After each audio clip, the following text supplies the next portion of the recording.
Everybody, welcome to the Here We Go Brownies podcast. I'm here with my coworker and a great friend of the program, Nick Wilson. Afternoons on 92.3 The Fan. Nick, welcome to the podcast. Dustin, it is great to be here. You and I have been talking about this for a couple of years now, so it's kismet. We're finally here, and we're sitting here at this beautiful card show. We manifested. Is it manifest if you just made it happen? I feel like, did we have to think about it for 2 years? We could have probably just done it at some point. That's true. We're just waiting for the right opportunity. Right. So, we got 2 weeks, less than 2 weeks away from the NFL draft. Yep. I think the Browns are one of those teams that are a little bit of a mystery. They're putting some smoke out there, and, they're bringing in guys like, well, why would you draft that guy? Why are you bringing him in for a top 30 visit? I love watching you and Jonathan in the afternoon kind of poke at each other to get going.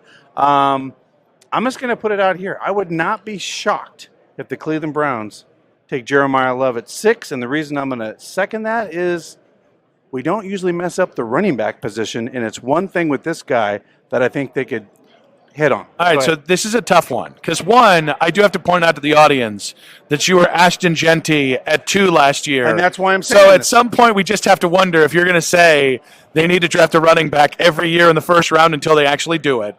Listen, I get the Jeremiah Love argument, which is he is of a different level of Quinshon Judkins. He is a blue chipper. He's a guy that could be here for 8 years, be another Nick Chubb, right? Bingo. I do understand that. I just think with where you are, it's tough because I think he's one of 3 guys who are true blue chippers in this draft, but yet I'm anti-drafting top 10 running backs unless the rest of your team is complete. And like that, everybody says, the quarterback's the last piece. You can't time that up in the NFL. Right. You can time up a first-round running back, a top 15 running back, and I think that's I love the player. I don't love the fit. I would rather, if we're going blue chippers, if David Bailey falls, I'd rather David Bailey at 6, right? I can see that. I don't think Carnell is a true blue chipper. I'd rather a T. Higgins-esque wide receiver right now with where the offense is and where I think you need to be than, let's say, a Saquon Barkley-esque running back. Yeah, and where I kind of lean to this, because I was a Ashton Genty all-in at pick number 4. I believe I remember that, yes. And that's a homer pick, I'll even say. But I think he does have a great future in the NFL. But what really started to get me thinking in the direction that the Browns shouldn't reach and maybe take the best available, and where I go with this, what I heard coming out of the Combine was Jeremiah Love is everything Ashton Genty was and then some, if that makes sense. Mm-hmm. He was even better because of what he can do at the wideout position. He's a multi-talented back. And then I settled in and said, the Browns were the best when they would beat people down with Nick Chubb and Kareem Hunt in their prime, and that's when football was really hard to play against. See, I want the Baltimore system where Baltimore has always had, since the days of Jamal Lewis, our Nick Chubb, as it were, Baltimore's had 2 or 3 running backs at any time. Even right now with Justice Hill, and I think they just released Keaton Mitchell, but Keaton Mitchell and Derrick Henry, I love the contemporary setup, which is your main guy's going to get 60 to 65% of your carries. The next guy's going to get 25% of your carries, and you still have space for a third running back. Right. I think that's where we're going with this. Right. So Jeremiah Love to get in the 65 and then bumping Quinshon to 20, it just feels like a luxury. And and the Browns don't have a lot of luxuries. I understand what you're saying here, but between Dylan Sampson, between Quinshon Judkins, I love the player. I want to say that I love the player, but I think Carnell's clearly in play at 6. I think the offensive line is clearly in play at 6, although it might not be Monroe Freeling. That still feels like a reach. And I still think BPA, Bailey, Downs, Arvell Reese maybe. Mm-hmm. I think that's – and here's the other thing. And again, this is where you're right. The Browns have done such a great job at disguising what they're going to do. They've made the 6th pick interesting. And I still think there's a heavy chance that if the right offer comes in, that a trade down could be the right piece for them. Yeah, get somebody to reach that really wants Jeremiah Love, a Minnesota Viking, a team like that. The Commanders okay, we're going to ring, let's call the Cleveland Browns. And then the Browns are like, this is exactly why we did this, because we wanted to see if we could just move a little bit, gain some, Andrew Berry, grab some draft capital in the process. Now, here's the other thing. If you're stuck there, we'll say Which is so funny. If you're stuck with the sixth pick of the NFL draft. but like for me, like Fano, I like because he's he can play any place on the line. I like that guy out of Utah. I think that would be a solid pick at 6. But my question is, if you're at 6, you're not making the trade. Tell me who Nick, the GM, would take at that pick. I would take David Bailey or Caleb Downs. Okay. Actually, if I'm going wide receiver, I like Carnell a lot. I'd take a risk on Jordan Tyson.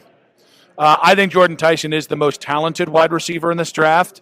I understand the massive injury concerns. It's not just one issue, the hamstring this year. It's also the ACL and MCL. I think it was his first year in college. I get it. I don't care. I think if you're drafting that high, you're looking, can this guy be a number 1 wide receiver? Can this guy be? Jordan Tyson is the one guy I'm most sure of at the wide receiver spot can be a blue chipper. And, there's a lot of whispers about, is he going to have a fall? I think he might. Right. But what kills me about the injury thing is, it's a valid concern. But injury, we treat character concerns with less of a red dot than injury concerns. Fair.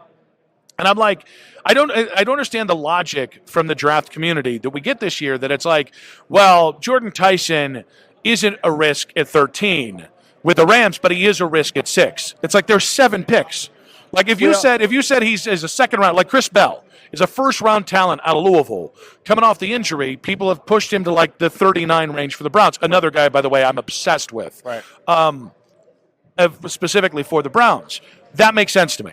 Maybe he'd be the 20th pick, the 15th pick if he was healthy and was able to show that last year at Louisville and maybe played in a full route tree. Right. But because of the injury, because of all the other stuff, he's picked 39. 20 spots, 30 spots make sense. Right. 7 spots? Well, I feel like we're almost being gypped a little bit on Jordan Tyson. Right. And here's where I think the Browns, in an ideal, if I had to pick, to me, if I'm the Browns and I'm the GM and Dustin's the GM, I take the best player available, and I don't reach on a tackle or something like that. I take who's going to be the best player over the next several years that's going to make a difference on this young roster. And I do think, real quick, because I agree with you, but I can modify it. It is the best player available at a position that needs upgraded. So, I don't think running back is a position that needs upgraded. Now, I don't think edge rusher needs upgraded either, but Myles Garrett is 30, and there's all those whispers and innuendos out there. You can never have Reese. Reese or certainly Bailey. I think Bailey, and even Bain, I know he's not. I think Bain actually fits the old system with Schwartz, but Caleb Downs, that is a best player available that fits a position that needs upgrading because he'd instantly be the best safety you had. Yep. Since T.J. Ward or 1,000%. Gibson maybe. Yeah. So mostly there are guys even, by the way, even Tefano or Maui Noah. Yeah, I don't normally draft guards at 6. This isn't normal. No. This is a bit of, and I would rather draft a guard that might end up being an We all-pro. don't know about Joel. Yeah, That's a whole mystery thing, but we don't know about Tevin Jenkins either. The guy. I mean, I know he played well in the brief spurts he's played this year. He's never been healthy. Right. So I think there's a lot they can do at 6, which is good. Yeah. And I think that the Monroe Freeland getting pushed up to 6 scares me. Right. Those are the things you're reaching. You feel at that point. And even I think Mekhi Lemon's going to be a nice football player. A slot receiver at 6 feels a little heavy. Because and a lot of that, by the way, is because I haven't seen Monken's offense in Cleveland yet. Right. You haven't. Maybe I'd feel different in a year because I don't know how prominent the slot's going to be. Or if Lemon can kick out to the X, now all of a sudden Lemon's a different prospect, right? But if he's just a slot, he better be Puka, right? Yeah. Now, in fairness, they said JSN was just going to be a slot. He played more on the outside last year, but it was like a 7-to-1 ratio. So all of a sudden, JSN went 20 because he was only a slot, and here he's one of the best, outside wide receivers in the NFL. Yeah, I think in the most ideal world, if you can trade down to Dallas and get a little bit of value, because you're still, in the teens. I think that makes sense because David Bailey's there. You're right. I would like to know. It all depends on what's the give. I don't want people the pick swap. All right, we'll give them 6 and 39, and they'll give us 12 and 20, which would give us 12, 20, and 24. This isn't that draft for me. This isn't. I think you already have enough draft currency this year. If you're moving from 6 to 12, I'd like either Green Bay's first next year or Dallas's second next year, because I think you need to. Because your quarterback spot is not solved until it is solved. Right. You need more assets in the next year, which I think has kind of been behind between the contract thing and Miles' age, behind some of the different, like, connecting the dots of Miles' future in Cleveland. And Allie and I talk about this all the time. You can't collect enough offensive linemen, and you can't collect enough cornerbacks in the National Football League, because those guys are always going to be needed. Also, defensive linemen. Those guys, because if you don't win the game in the trenches, it's done. So you have to. Listen, I'm a little reductive on this. I think the only three true needs in the NFL, everything else to some degree is a luxury, although corner's pushing up on this because of the way the rules have changed. I need you to have a good or better offensive line, and I need you to have a good or better defensive line, and then give me the best quarterback you can find. Bingo. I can deal elite wide receiver with a bad running back. I can mix and match every other thing on the team. And the failure of last year was two of the most important spots. You had somebody who wasn't ready yet, or somebody in like Flacco. They just neutered Flacco, as we saw when he went down to Cincinnati and started throwing for 400 freaking yards a game. Right. But to me, the biggest failure last year wasn't just the quarterback room. It was that offensive line. Right. Andrew Berry waited too long. They couldn't stay together. To refresh that offensive line. And because of that, because the tackle play was bad, and then, of course, you had injuries up front, and then Posick with his ACL or his Achilles. Yep. Like, if you had just had a good offensive line last year, a healthy, productive for 17 games, because continuity is huge there, I think you would have had a functional offense. Oh, for sure. And so when people talk about the Browns this year, there's a lot of negativity of, they're so bad, they're so this. And it's not that people are wrong. It's that it doesn't take a lot to get to a functional offense in the NFL. Right. It really doesn't. And it starts up front, which is why this draft and this free agency has been so crucial. Well, think about this. When you look at last year, the Titans game and the Jets games should have been automatic wins for the Cleveland Browns based on just sheer talent. That was one of the toughest schedules last year. That gets you to 7 wins right there with one of the toughest schedules and the worst offense. So and now you're flipping to an easy schedule. The easiest. Yep. The easiest in the NFL. I may have not lost the burger bet this year, Oh, by the way, where is that burger? Well, I got to. So I got to tell you, we did a burger bet last year. In fairness, I baited him into it. It was a bad bait. Bad bait. No, it was a great bait because he took it. Got me in a weak moment. Yeah. It must have, my buddy Ken in the mornings always talks to a Browns quarterback and somehow adds 2 win totals to the projection. What I will tell you is Dustin's turned this into us going out for a burger. Now listen, I'd eat a burger with you out at a burger, but that's not the point. The full shame of the burger bet is I'm sitting in a conference room, you deliver me my succulent burger, and that I sit there and eat it while you sit in silence and shame.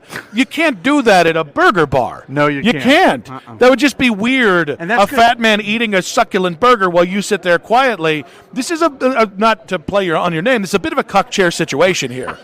All right? Like, this is you sit there and watch me defile this gorgeous piece of meat in front of me, and there's no eye contact, because that'd make it weird real quick.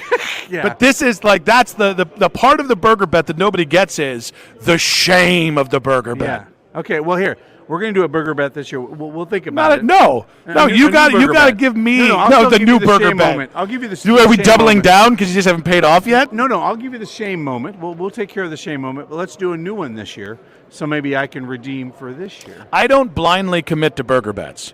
All right, you understand, I am undefeated in Cleveland with burger bets. You are. I've beaten Daryl twice. I've beaten Peterlin twice. I've beaten you. There's like 2 or 3 other people. And it clearly, if you can't see right here, because this is hidden, this is why the helmets are here, to block out some of my fatness, but not all of it. If you don't know why that I clearly am still morbidly obese, it is my just absolute love for burgers. Like Bill Belichick, Tom Brady run of burger bets. So I don't opt in blindly to burger bets. Well, no, I'm not saying I'm going to tell you but I would like to at least try to redeem myself with a new burger bet. You got to earn it.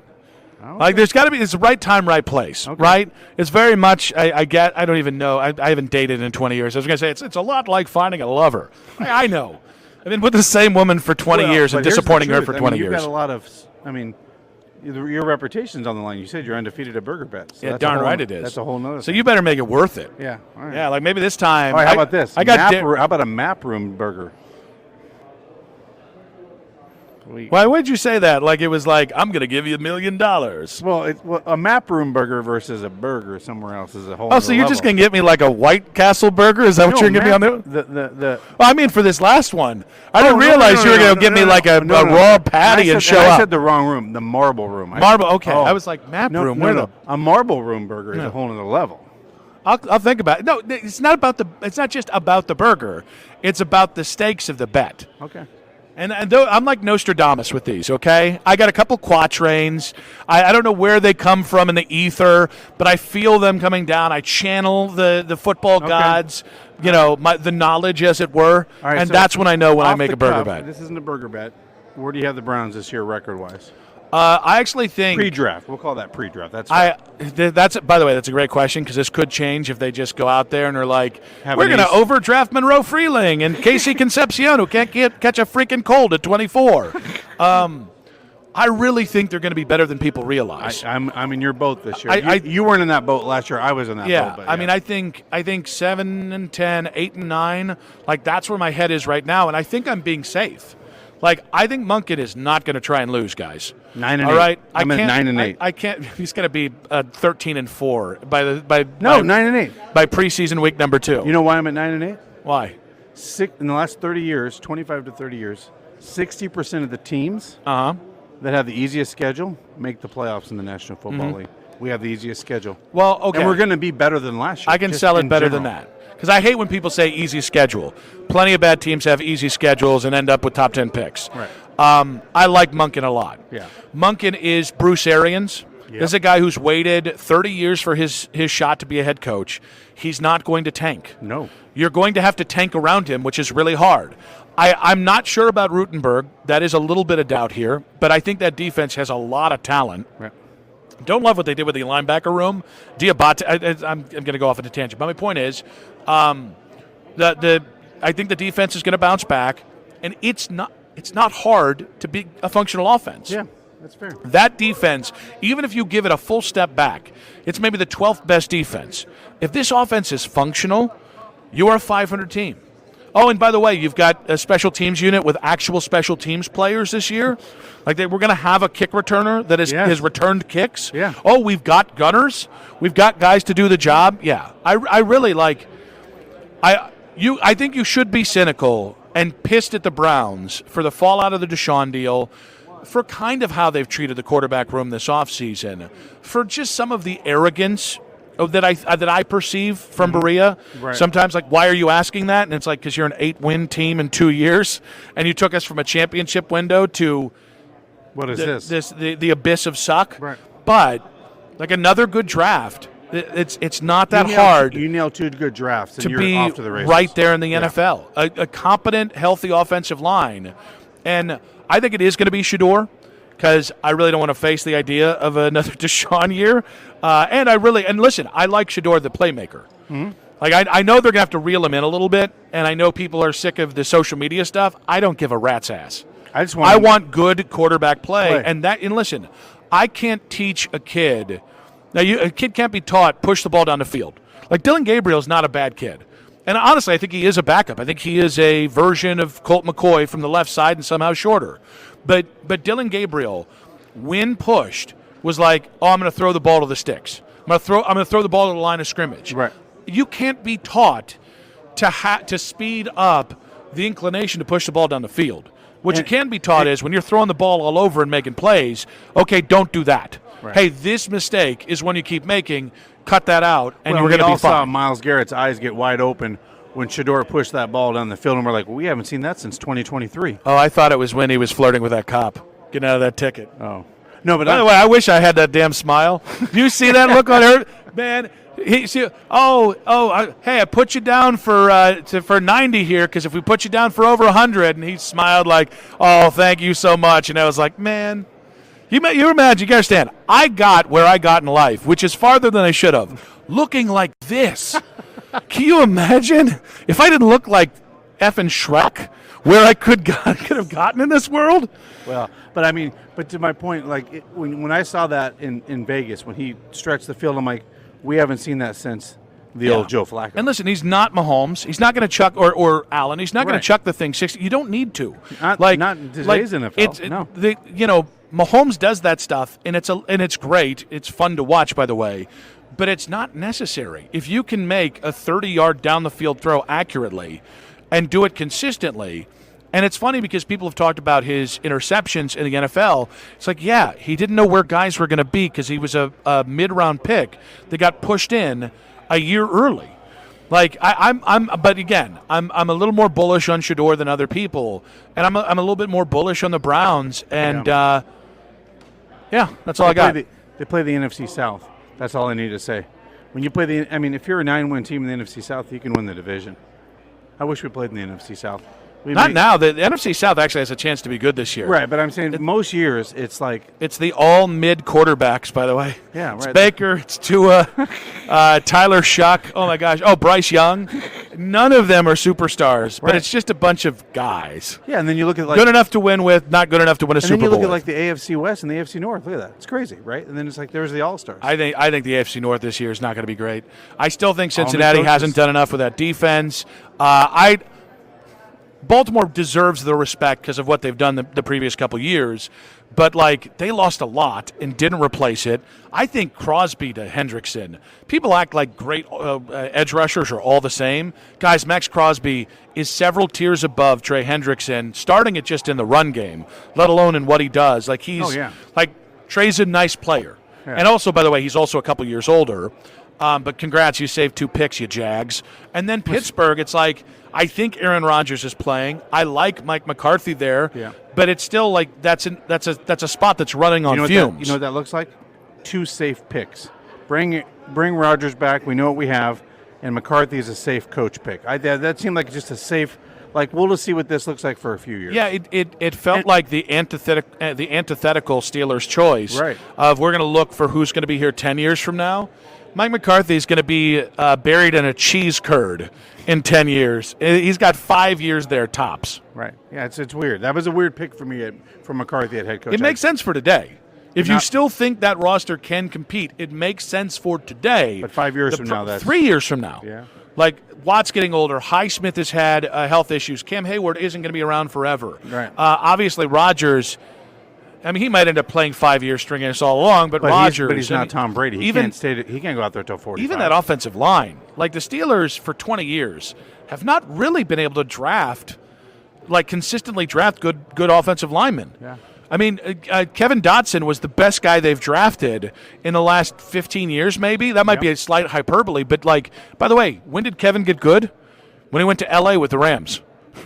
So that's the best thing. This is the best draft pick I can give you of, a mid-round draft pick offensive lineman that has hit. So, Joe Burrow can carry you if you're in a bad division, so let's not sleep on the Bengals, but, I still don't buy that offensive line's great.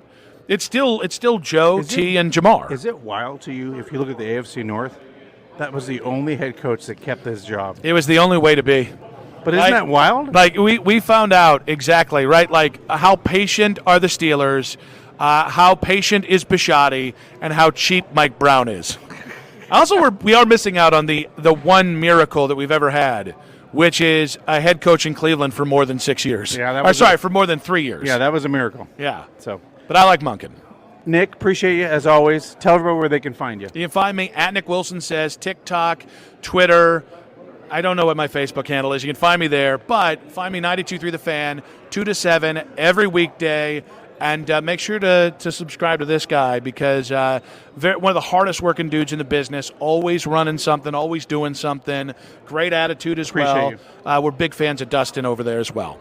Thank you. Thank you, buddy. Bye. Welcome to the following presentation of the Hall of Fame Network.